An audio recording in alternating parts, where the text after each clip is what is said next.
rambut anak kekemerahan? Yang paling baik dari sisi naturopati. Anak 4 tahun didiagnosis TB kelenjar. Bagaimana mengatasinya ala naturopati? COVID nih Bu Debbie, protokolnya apa saja ya Bu selama COVID dan setelah negatif? Bu, suplemen apa yang harus banget ada?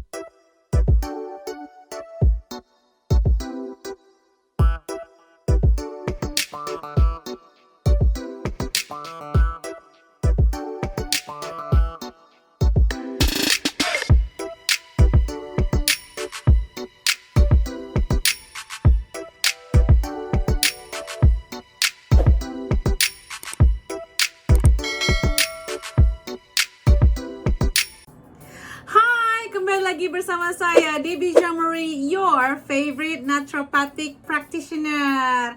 Apa kabar? Kembali lagi dalam segmen Tanya Sehat Debbie, di mana saya akan menjawab semua pertanyaan teman-teman yang teman-teman layangkan setiap weekend di akun Instagram Root of Life UK, ROOTOFLIFEUK. Jadi buruan setiap weekend ke sana. Terus nanti kalau dibuka Q&A segera boleh bertanya, nanti saya jawab di segmen ini teman-teman. Semoga bermanfaat. Jangan lupa disebarkan. Kalau bermanfaat disebarkan, di like, di comment, and then di subscribe.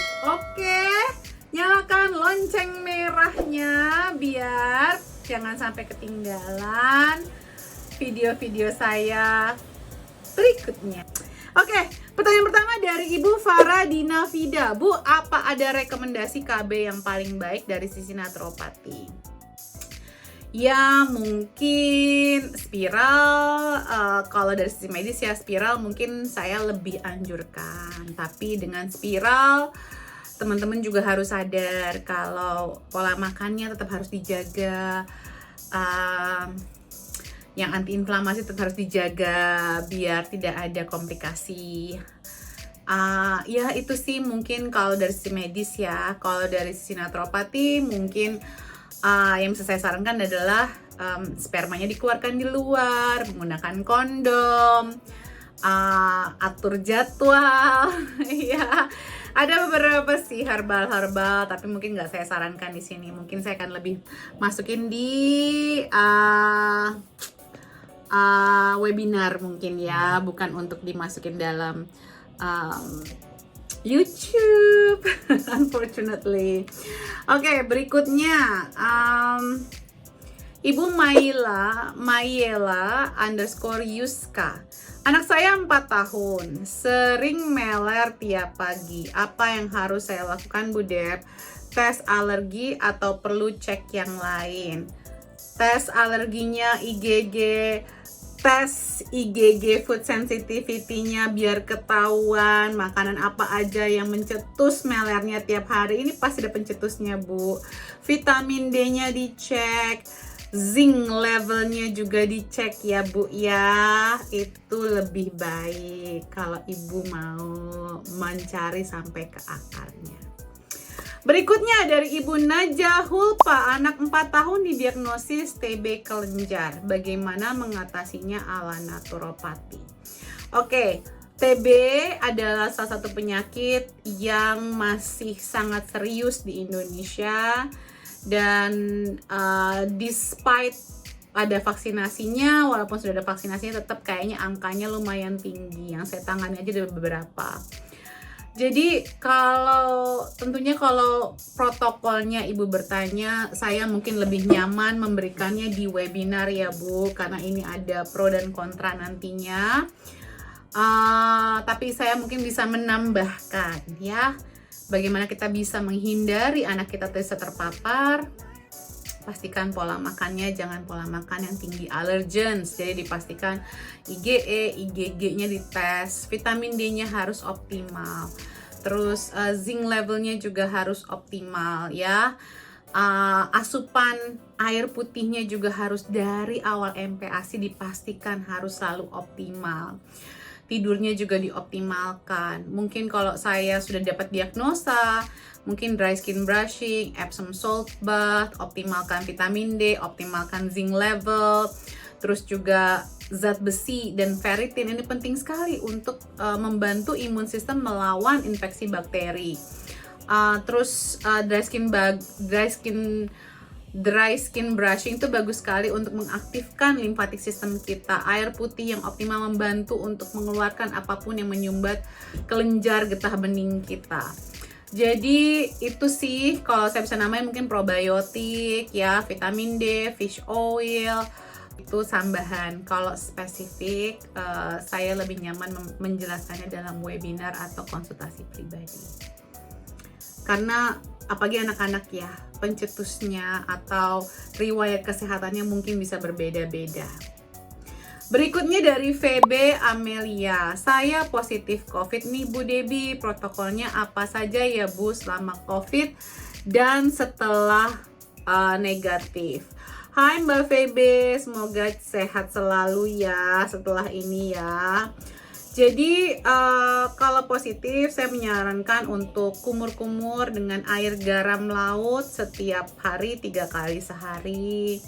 Terus juga menghindari makanan-makanan yang pro-inflammatory seperti gula putih dan produk turunannya, tepung terigu dan produk turunannya, semua makanan yang goreng-goreng, yang fast food, processed food, daging merah, yang dari komersil ya, dagingnya ya. Teh, kopi itu dihindari aja, minuman bersoda hindarin. Jadi pastikan konsumsi makanan-makanan yang anti-inflamasi, bone broth, soto, sop gitu ya. Terus kalau ada demam, kita ada protokolnya. Sebenarnya kalau Mbak Febe mau scroll down di postingan saya tanggal 31 Maret 2021, agak lama sih ya udah ya. Nanti mungkin saya bikin videonya juga ya untuk protokol-protokol naturopati. Kalau ada demam itu Epsom salt bath membantu juga.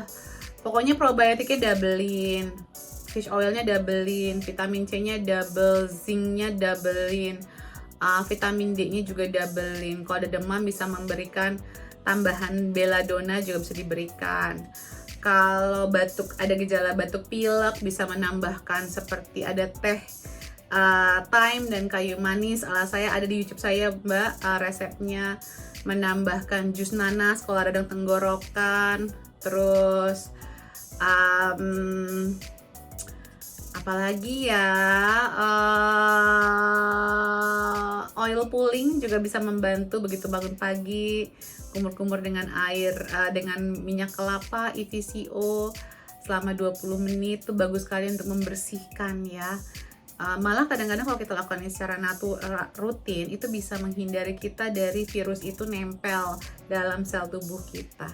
Fermented garlic, dry skin brushing, oil of oregano saya akan anjurkan sebagai pencegahan biar nggak ada infeksi bakteri sekunder ya, dan juga bisa disemprotkan colloidal silver, lobelia juga bisa diberikan.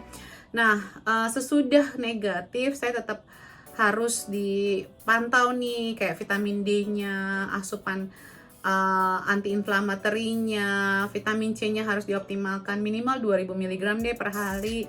Zinc levelnya juga, vitamin B-nya, omega 3-nya juga. Banyakin grounding, sinar matahari, tidurnya dioptimalkan, dan jaga stress levelnya. Oke, kalau saya pakai EFT, latihan pernapasan dalam juga bagus. Berikutnya dari Debbie_UB21, namanya sama. Hai Bu Debbie. Bu, suplemen apa yang harus banget ada di rumah dan rutin dikonsumsi untuk anak-anak yang berat badan di bawah normal? Nah, berat badan di bawah normal itu bisa akarnya bisa berbeda-beda ya. Mungkin tadi kita baru ada kelas picky eater nih sebenarnya. Probiotik bagus sekali diberikan, fish oil juga bagus diberikan. Zinc biasanya kalau anak berat badannya di bawah normal, biasanya nafsu makannya dan penyerapan lemaknya juga terganggu, biasanya disebabkan oleh vitamin zinc, mineral zinc dan vitamin D. Jadi dicek dua-duanya ya Bu. Tes food sensitivity-nya atau food alerginya juga. Kalau memang ada gangguan bisa diberikan enzim pencernaan ya. Itu sih kurang lebih yang kalau memang harus dikejar, kalau cuma masalahnya berat badan di bawah normal aja. Tapi yang pasti makanan-makanan tinggi kalori yang sehatnya ya, jangan cuma susu tinggi kalori aja ya. Coba dicek Ramadan Cooking Club saya tahun ini, semoga membantu memberikan ilham-ilham dan pencerahan. Berikutnya Reni Guntoro Putri, saya pengen ngasih anak saya suplemen dan vitamin, sering batuk pilek, apa harus cek lab dulu ya? Iya, kalau bisa sih sebaiknya dicek vitamin D sama zinc levelnya ya Bu ya. Probiotik bisa, fish oil bisa tanpa harus tes ya. Tapi vitamin D sama zinc itu baiknya dites biar kita nggak salah kasih dosis. Iron sama ferritin juga bisa dicek ya Bu ya. Untuk benar-benar melihat, memahami kondisi tubuh anak kita. Tes itu jangan nunggu sampai sakit dong ya. Berikutnya Ibu Vincentia _Elvina. Bu mau bertanya cara penanganan penyakit kulit ringworm pada anak dan dewasa. Ringworm, kalau dari naturopati tentunya menjaga kebersihan dengan air dan sabun itu baik sekali ya. Kalau kita bisa dari mana-mana, mandi deh pakai sabun yang alami, pakai air, pakai ACV juga bisa didipin di kapas gitu ya, taruh di atasnya karena ACV itu ada antibakterialnya juga. Banyak sih yang bisa diberikan ya, oil of oregano juga bisa karena itu antibakterial alami ala naturopati. Terus juga lemongrass oil, coconut oil. Saya itu setiap hari sekeluarga hanya pakai coconut oil di kulit kami karena itu ada antivirus, ada antibakterial. Kunyit juga bisa, kunyit dicampur ACV itu powerful banget buat ringworm. Tea tree oil juga bisa. Oke. Berikutnya dari Ibu Noviana.alnafis. Kenapa rambut anak kemerahan? Ada beberapa alasan. Satu, sering kena sinar matahari. Yang kedua, genetik. Yang ketiga, kekurangan nutrisi. Ini biasanya orang-orang yang rambutnya kemerahan itu adalah orang-orang yang biasanya makannya kebanyakan karbohidrat, proteinnya kurang gitu. Kebanyakan karbohidrat, proteinnya kurang. Jadi kalau bisa jangan fokus sama karbohidrat aja, tetapi proteinnya kurang optimal dan kurang bagus kualitinya. Bisa juga jadi dari air ya, air yang ada klorinnya itu pengaruh juga ya. Kebanyakan kalau air dari pam itu pasti ada klorinnya. Jadi kalau memang itu mengganggu, boleh difilter airnya. Berikutnya dari Ibu Fitria _MFH. Makanan dan minuman apa yang baik untuk anak yang sedang batuk? Air putih campur lemon, madu, pakai thyme, pakai kayu manis juga bagus. Jus sayuran, jus nanas bagus, tapi air putih tetap ya. Rempah-rempahan, teh rempah-rempahan, kuah kaldu, bone broth, sop-sopan, kuah sop, makanan-makanan yang anti-inflamasi, ada kunyit, jadi bikin soto ayam pakai kunyit, bikin sop buntut mungkin ya pakai sayur yang banyak, pakai ada biji pala, pakai bunga pekak, itu bagus sekali nih buat yang sedang batuk. Terus apalagi ya, kalau buat batuk itu coba diberikan juga kayak makanan yang tinggi omega 3 seperti chia seed, seperti ikan-ikanan berminyak, tapi jangan digoreng ya. Oke, sup-supan bagus sekali buat yang sedang batuk, menurunkan inflamasi kalau buah-buahan yang tinggi vitamin C-nya. Oke, yang terakhir dari Ibu Aishister.s. Jika anak usia 1 tahun makan jagung, pupnya keluar jagung utuh, apakah normal?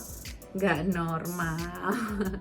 Jadi berarti kemampuan mencerna anaknya belum optimal. Kemungkinan kekurangan enzim, kemungkinan anaknya belum bisa mengunyah, kemungkinan kekurangan asam lambungnya. Jadi ada beberapa hal. Pertama-tama mungkin dihaluskan dulu jagungnya ya. Terus diperkenalkan, diajarkan yang namanya jagung nak. Terus dikasih rasanya, suruh gigit dulu sebelum diberikan. Lalu mungkin tambahkan enzim pencernaan juga bisa. Oke, semoga bermanfaat teman-teman jawaban saya. Thank you for watching. I love you all and salam sehat selalu. Don't forget to subscribe and share. Support us so we can give you more knowledge. Take care. Bye.